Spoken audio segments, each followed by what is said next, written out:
The story opens in the grand chambers at the Galactic Council on the crystal world of Nexus Prime.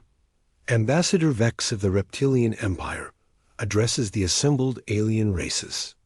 The humans, he declares, have grown too bold. Their expansion into 17 star systems over the past decade cannot be tolerated. Captain Rex of the Insectoid Hive clicks his mandibles in agreement. The humans refuse to follow galactic law. They ignore trade restrictions and territorial boundaries. Worse, they spread their chaotic influence wherever they go, teaching primitive species about democracy and individual rights. The assembled aliens murmur their concern. The blue-skinned Aquatic Federation fears human contamination of their pure bloodlines. The rock people worry about human mining operations disrupting sacred asteroid fields. The energy beings complain that human emotions create disturbances in subspace. Admiral Kex, the military commander of the Joint Alien Forces, presents his battle plan.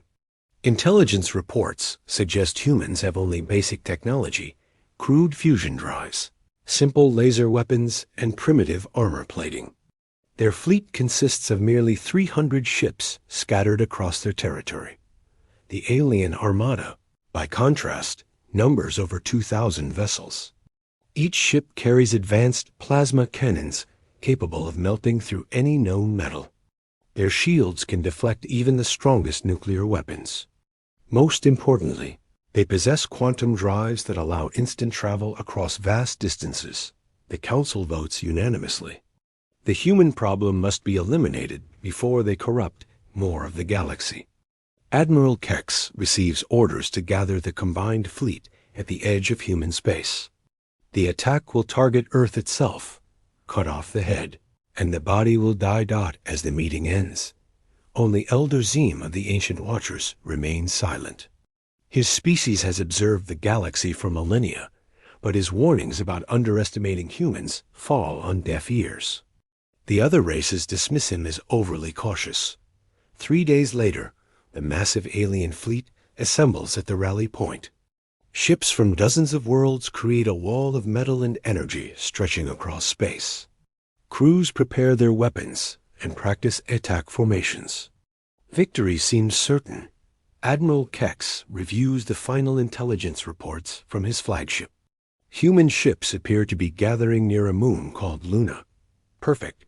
They will make easy targets bunched together like that. He orders the fleet to advance. The aliens jump through hyperspace, confident in their overwhelming advantage. They emerge at the edge of Earth's solar system, expecting to find panicked humans fleeing in terror. Instead, they discover something that makes their blood run cold. The human fleet waits in perfect formation. Asterisk. The alien sensors detect the human fleet positioned between Mars and Jupiter. Admiral Kex studies the readouts with growing confusion. The humans show no signs of retreat or panic. Their ships hold steady formation as if welcoming the alien arrival. Commander. Pike's voice crackles across all frequencies, broadcasting in perfect galactic standard. Alien fleet, you have entered human territory without permission. State your intentions immediately. Admiral Kex cannot hide his surprise. Humans should not know galactic standard. Their primitive civilization barely achieved faster-than-light travel 50 years ago. Yet this human speaks like a trained diplomat. Human vessel, Kex responds. You will surrender immediately. The Galactic Council has voted to remove your species from this sector. Comply, and your deaths will be quick. Pike's response comes without hesitation. Admiral, you are making a serious mistake. Turn your fleet around now, and we will forget this incursion ever happened. The alien bridge crews burst into laughter. A single human threatens their massive armada? Kex decides to make an example. He targets the lead human ship with his flagship's main plasma cannon. The beam lances across space, carrying enough energy to vaporize a small moon. It strikes the human vessel dead center. The aliens cheer, expecting to see debris and fire. Instead, the human ship's shields flare bright blue and absorb the entire blast. The vessel doesn't even shift position. Silence fills the alien fleet's communication channels. Admiral Kex stares at his instruments in disbelief. His most powerful weapon produced no visible damage. Your turn, Pike announces calmly. The human fleet suddenly comes alive. Ships that appeared motionless begin moving with impossible precision. They don't lumber through space like normal vessels. They dart and weave like living creatures. Kex realizes the humans have been hiding their true capabilities. These aren't the crude ships described in intelligence reports. They're technological marvels beyond anything in the galaxy. The first human ship opens fire. A thin beam of silver light touches an alien cruiser. The massive vessel simply ceases to exist, not destroyed or vaporized, but deleted from reality itself. Panic spreads through the alien ranks. Captains scream orders while crews frantically work their weapons. The mighty armada that seemed so confident moments before now resembles a disturbed nest of insects. More human weapons fire. Each shot eliminates an alien ship with surgical precision. The humans don't waste energy on dramatic explosions or show of force. They simply erase their targets with cold efficiency. Admiral Kex tries to rally his forces. All ships concentrate fire on the lead human vessel. Overwhelm their shields. Hundreds of plasma cannons fire simultaneously. The combined energy could crack a planet's crust. The beams converge on Pike's ship like the fingers of an angry god. The human vessel doesn't even slow down. Its shields don't flicker. The devastating barrage has no more effect than raindrops on a mountain. Impossible, Kex whispers. What are these creatures? Commander Pike's voice returns, still perfectly calm. Admiral, this is your final warning. Withdraw your forces now. But the alien commander cannot accept defeat. His pride and the expectations of the Galactic Council drive him forward. He orders his remaining ships to press the attack. The humans respond by increasing their rate of fire. Asterisk. The human weapons continue their methodical destruction of the alien fleet. Each silver beam finds its target with perfect accuracy, erasing ships from existence as if they never were. Admiral Kex watches his mighty armada dissolve before his eyes. How are they doing this? Captain Rex shrieks over the communication channel. His insectoid voice cracks with terror as another of his hive ships disappears. Engineer Tom aboard Pike's vessel provides the answer with clinical detachment. The humans have spent decades preparing for this moment. While the aliens grew complacent with their ancient technologies, humanity pushed the boundaries of physics itself. The silver weapons aren't lasers or plasma. They're quantum dissolution beams. They don't destroy matter so much as convince it to stop existing. The energy required would normally power a star, but human fusion cores have achieved impossible efficiency rates. More shocking still are the human shields. They don't block incoming energy like traditional barriers. Instead, they redirect attacks into parallel dimensions where they can cause no harm. The aliens might as well be shooting at their own reflections. Admiral Kex realizes the terrible truth. The intelligence reports were completely wrong. Humans hadn't stagnated after achieving spaceflight. They had deliberately hidden their advancement. Every alien spy had seen exactly what humanity wanted them to see. All ships retreat. Kex finally orders. Emergency jump to hyperspace. But the humans anticipated this move as well. Captain Lee's science vessel activates a massive gravitational field. Space itself warps around the battlefield, creating a prison of twisted physics. The alien ships find their quantum drives useless against forces that bend reality. Commander, Pike's voice cuts through the chaos. You came here to commit genocide, Admiral. Did you really think we would let you leave to try again? The remaining alien vessels cluster together like frightened animals.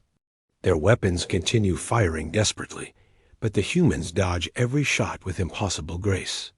The alien plasma cannons can't track targets that seem to exist in multiple locations simultaneously. Dr. Blake, the human fleet's chief scientist, observes the battle with satisfaction. The phase shift generators work perfectly, allowing human ships to slip between dimensions during combat.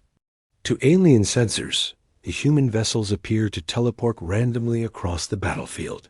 Meanwhile, the quantum computers aboard each human ship calculate battle scenarios millions of times per second. Every alien movement is predicted and countered before it happens.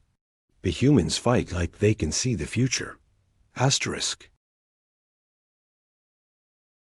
Ambassador Vex, watching from his command cruiser, finally understands the magnitude of their error. "We should have listened to Elder Zim," he moans. The humans aren't primitive at all. The ancient Watcher's warnings echo in his memory. Zim had spoken of human adaptability, their tendency to advance rapidly when threatened. He had observed their species for centuries, noting their unique combination of creativity and determination. But the other council members had dismissed such concerns. How could a race that only recently achieved spaceflight pose a threat to civilizations millions of years old? Now they have their answer. Human ships continue their deadly dance around the trapped alien fleet. Each movement demonstrates technology that shouldn't exist for another 1,000 years of normal development. The truth becomes clear. Humanity doesn't follow normal development patterns. When faced with extinction, they don't surrender or flee. They evolve. They innovate. They become something greater than they were before. Captain Rex's final transmission carries the weight of absolute defeat. "They're not like us," he tells Admiral Kex. "We build upon the past. They create entirely new futures." The human fleet moves with perfect coordination, each ship part of a larger organism. Their tactics demonstrate not just superior technology, but superior thinking.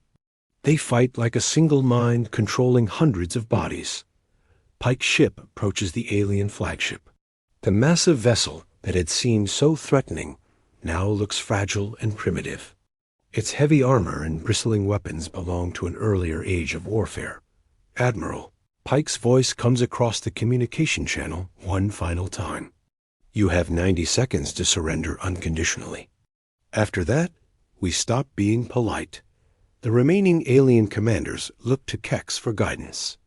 Their mighty armada has been reduced to scattered survivors in less than an hour. The humans haven't even used their full strength yet. Admiral Kex stares at his tactical display in stunned silence. Of the 2,000 ships that entered human space with such confidence, fewer than 200 remain operational.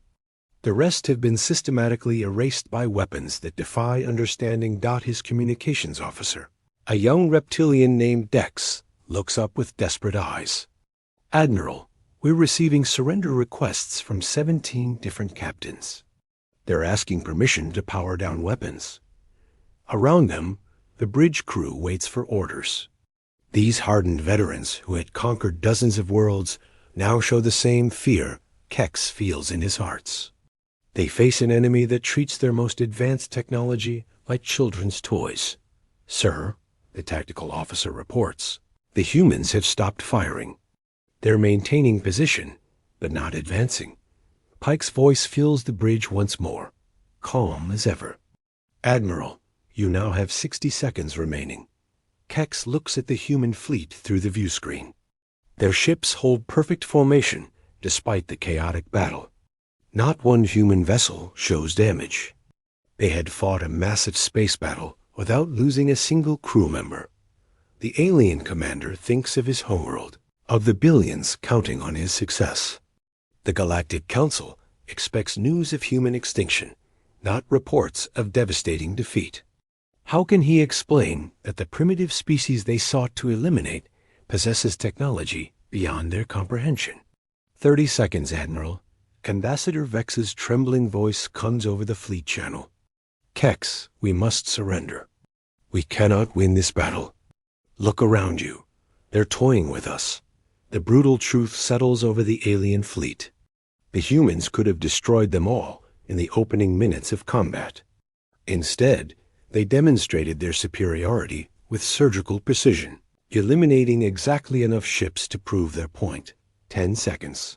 Admiral Kex closes his eyes and makes the hardest decision of his military career. All ships, power down weapons immediately. Prepare for surrender. The order spreads through the surviving alien vessels like wildfire. Plasma cannons go offline, shields drop, and engines reduce to minimal power. The once mighty armada transforms into a collection of helpless metal hulks. Commander Pike's ship approaches the alien flagship. As it draws near, Kex can see the human vessel's true sophistication. Its hull seems to shift and flow like liquid metal. Energy patterns dance across its surface in hypnotic spirals. Admiral Kex. Pike's voice carries no mockery or triumph. Prepare to receive our boarding party. The alien commander expects armed soldiers to storm his bridge. Instead, a single human materializes directly in front of him. The figure wears no armor or weapons, just a simple uniform bearing unfamiliar insignia. I am Commander Pike of the Human Defense Force, the figure says with quiet authority. I'm here to discuss terms. Kex cannot hide his amazement. How did you? Teleportation is impossible without massive energy expenditure. Pike smiles slightly. Admiral, you've spent this entire battle learning that your understanding of impossible needs. Updating. The human commander produces a small device that projects a holographic document into the air between them. These are the terms of your surrender. They're quite reasonable, considering you came here to commit genocide. Kex reads through the conditions with growing surprise. The humans demand no tribute, claim no territory, and require no hostages. They simply want the alien fleet to return home and deliver a message to the Galactic Council. The message is simple. Pike explains. Humanity wishes to join the galactic community as equals, not conquerors. We're willing to share our technology and knowledge with species that approach us in peace. The Admiral looks up in confusion. You could destroy us all. Why offer cooperation instead? Pike's expression grows serious. Because destruction solves nothing, Admiral. The galaxy is vast enough for all of us. We'd rather build bridges than burn them. Dr. Blake's voice echoes from Pike's communication device. Commander, we're detecting massive energy signatures from the direction of the galactic core. More fleets are approaching. Pike nods without concern. How many ships this time? Preliminary scans suggest 5,000 vessels, representing every major power in the Council. Admiral Kex feels his blood turn to ice. They're coming to finish what we started. You'll be outnumbered 15-1. But Pike just smiles. Admiral, you still don't understand. Numbers stopped mattering the moment you decided to threaten Earth. Asterisk, the second alien armada emerges from hyperspace like an avalanche of metal and fury. 5,000 ships, representing every major civilization in the galaxy, spread across space in a formation that blots out the stars. This force could reduce entire solar systems to cosmic dust. Supreme Admiral Kex, the legendary military commander who had never lost a battle, leads the massive fleet. His flagship alone carries enough firepower to crack planets. Behind him follow the greatest warships ever assembled. Admiral Kex. Kex's voice booms across all frequencies. Your fleet appears to be surrendering to primitives. Explain this disgrace immediately. From his disabled flagship, Kex struggles to find words. How can he explain the impossible? How can he describe weapons that delete matter from existence or shields that redirect energy to other dimensions? Supreme Admiral, Kex finally manages. The humans are not what our intelligence reports suggested. They possess technology far beyond our understanding. I recommend immediate withdrawal. The response comes as harsh laughter from thousands of alien voices. The greatest military minds in the galaxy find it amusing that their advance force surrendered. To a few hundred primitive vessels. Commander, Pike watches the new arrivals with the same calm he has shown throughout the battle. His tactical officers provide steady reports about ship classifications and weapon systems. But Pike seems almost bored by the massive threat. "Dr. Blake," Pike says casually, "please activate the Soul Defense Grid around Earth's solar system." Objects that had been floating innocuously in space suddenly come online. Asteroids reveal themselves as camouflaged weapons platforms. Artificial moons shed their disguises to expose massive gun batteries. The entire system transforms into a fortress, but the most shocking revelation comes from Earth itself. The planet's surface ripples like water, and enormous structures rise from hidden depths. Weapons the size of mountain ranges emerge from what had appeared to be normal geography. Asterisk. Supreme Admiral Kex stares at his sensors in disbelief. The readings make no sense. How can a single planet mount defensive installations larger than space stations? "Humans," he broadcasts, "you face the combined might of galactic civilization. Surrender now, and we may spare your homeworld." Pike's response comes not from his ship, but from Earth itself. His voice resonates through space with the power of the planet behind it. "Supreme Admiral, you have entered our home system with hostile intent. Leave now, or face the consequences." The alien commander orders his fleet to attack positions. 5,000 ships arrange themselves into battle formation, their weapons charging for the decisive strike. Victory seems inevitable, despite the humans' technological surprises. Then Earth moves. The entire planet shifts in its orbit, rotating to face the alien fleet directly. Its surface blazes with energy as defensive systems that dwarf entire space fleets come online. The weapons platforms hidden throughout the system reveal their true scale, each one capable of destroying entire armadas. But the most terrifying sight is the human fleet itself. The 300 ships that had seemed so small multiply before alien eyes. Each vessel splits into dozens of smaller craft, and those split again, until the space around Earth swarms with hundreds of thousands of human ships. Holographic projections, Dr. Blake explains to his crew. "We've been showing them exactly what they expected to see." Supreme Admiral Kex realizes the horrible truth. The humans hadn't been hiding their advancement. They had been hiding their true numbers.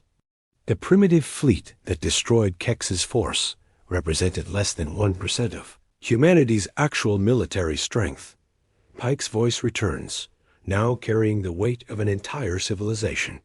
"We gave you a chance to leave peacefully. You chose to return with more violence. Now you face Earth's true defenses. The planet fires a single shot. A beam of pure energy lances across space, striking the center of the alien formation. It doesn't destroy ships. It creates a new star where the alien fleet's core used to be. Hundreds of vessels vanish in nuclear fire. The surviving aliens flee in all directions, abandoning formation and discipline in their terror. The greatest military force in galactic history scatters like leaves before a hurricane. Only Admiral Kex remains, his ship disabled but intact. Pike materializes on his bridge as he had with Admiral Kex. "The message hasn't changed," Pike tells the shaken commander. "Humanity wants peace. We're willing to share the galaxy with anyone who approaches us as equals. But if you come as conquerors again, you won't find us so merciful." Q-EX nods slowly, finally understanding the lesson. "And if the Council refuses to listen?" Pike's smile holds no warmth. "Then next time we come to you." The human commander vanishes, leaving behind only a simple truth. Humanity had tried diplomacy first, but they were prepared for any alternative the galaxy might choose. Asterisk.